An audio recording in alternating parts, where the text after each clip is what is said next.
Hello guys, সবাই কেমন আছো? আশা করছি সবাই ভালো আছো, আমিও ভালো আছি। আর আজকে দেখো সকাল সকাল ছেলে মেয়ের বায়না মেটাতে চলে এসেছি, হাতে একটা বড় ম্যাগির প্যাকেট নিয়ে। দেখো, হ্যাঁ, আজকে আমি বানাবো ম্যাগি সকালবেলার টিফিনে। তো চলো তোমরা পুরো ভিডিওটা দেখো আমি কিভাবে ম্যাগিটা বানাচ্ছি। এই দেখো, প্রথমে আমি ম্যাগিগুলো দেখো একটা থালে কিন্তু বের করে নিলাম। তারপরে ম্যাগিগুলো একদম ছোটো ছোটো করে আমি ছাড়িয়ে নেব। এই যে আস্তে আস্তে ম্যাগিগুলো ছাড়িয়ে নিচ্ছি। আর হ্যাঁ, অনেকেই ভাবতে পারো যে ম্যাগি বানানো আবার কি কোনো ব্যাপার নাকি, জল ফুটাবো, জল গরম হয়ে যাবে, ম্যাগি দিয়ে দেবো, মশলা দিয়ে নামিয়ে নেব। কিন্তু সেরকম না, আমি ম্যাগিটা একদম অন্যরকম বানাবো। আর আমার ছেলে মেয়ে একটু ম্যাগিটা ওই সেদ্ধর থেকে এইভাবে রান্না করলে বেশি ভালো খায় ওরা। তার জন্য দেখো প্রথমে ম্যাগিগুলো আমি ভীষণ সুন্দরভাবে ছাড়িয়ে নিয়েছি, যে দেখতে পাচ্ছ একটা থালের মধ্যে।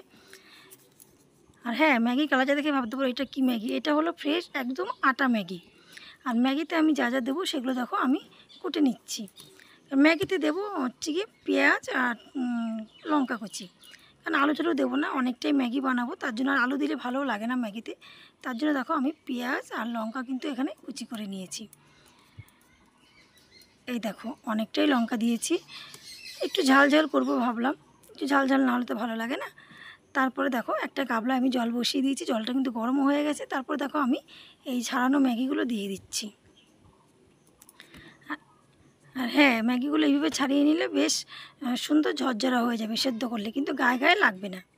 এই দেখো ম্যাগিটা কিন্তু আমি সেদ্ধ করে নিয়েছি, এই যে নামিয়ে নিলাম। দেখো একটা ঝাঁঝরি গামলার মধ্যে এইভাবে তোমরা জলটা ঝরিয়ে নেবে, তাহলে বেশ সুন্দর ম্যাগিটা ঝরঝরা থাকবে।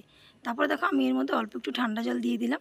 ঠান্ডা জলটা দিলাম কেন, যাতে ম্যাগিটা একটু নরম হলে গায়ে না লেগে যায়, তার জন্য দেখো আমি অল্প একটু সামান্য ঠান্ডা জল দিয়ে দিলাম। তারপরে দেখো কড়াই বসিয়ে দিয়েছি, কড়াইটা গরম হয়ে গেছে, এবার দিয়ে দিলাম তেল। আর এবার দেখো আমি কুচিয়ে রাখা পেঁয়াজ আর লঙ্কাটা এই তেলে দিয়ে দেবো। তেলটা গরম হয়েছে কিনা আমি খুন্তি দিয়ে একটু নাড়িয়ে ভালো করে দেখলাম। আর এই দেখো পেঁয়াজ কুচি আর লঙ্কা কুচিগুলো এবার আমি তেলের মধ্যে দিয়ে দেবো। তেলটা গরম হয়ে গেছে, এবার ভালো করে আমি এটা একটু নাড়াচাড়া দিয়ে নেব। এবার এর মধ্যে দেবো সামান্য একটু নুন। এই দেখো আমি একটু নুন দিয়ে নিলাম, নুন। আর এরপরে আমি একটু হলুদ দিয়ে দেবো। যে নুন দিয়ে একটু নাড়াচাড়া করলাম, তারপরে দেখো আমি একটু হলুদ দিয়ে দিলাম। হ্যাঁ, হলুদটা আমি কেন দিলাম, হলো গিয়ে দেখো অনেকেই আছে চাউমিন ম্যাগি ঠিকই বানায়, ওই সস দেয়, সস দিলে পরে কালার হয়ে যায়। এবার আমি সেটা দেবো না, কারণ ওই কালারটা খাওয়া তো ভালো না ঠিক। তার জন্য আমি একটু হলুদ দিলাম, সামান্য হলুদ দিলে ম্যাগির কালারটা ভালো আসবে তাই। তারপর দেখো এখানে আমি কিন্তু ডিম ফাটিয়ে দিয়ে দিলাম, ওটা একটু পেঁয়াজটা ভাজা ভাজা হয়ে গেছে। আর আমি এখানে দেখো দুটো ডিম দিয়ে দিলাম, যেহেতু ম্যাগিটা অনেকটাই, তার জন্য আমি দুটো ডিম দিলাম। একটা ডিমে তো আর টেস্ট হবে না, খাবোই যখন একটু সেইভাবে ভালোভাবে বানিয়েই খাই, তাই না। আর এই দেখো এটা কিন্তু বেশ সুন্দর ভাজা ভাজা হয়ে গেছে। এবার আমি সেদ্ধ করে রাখা ম্যাগিগুলো দিয়ে দেবো।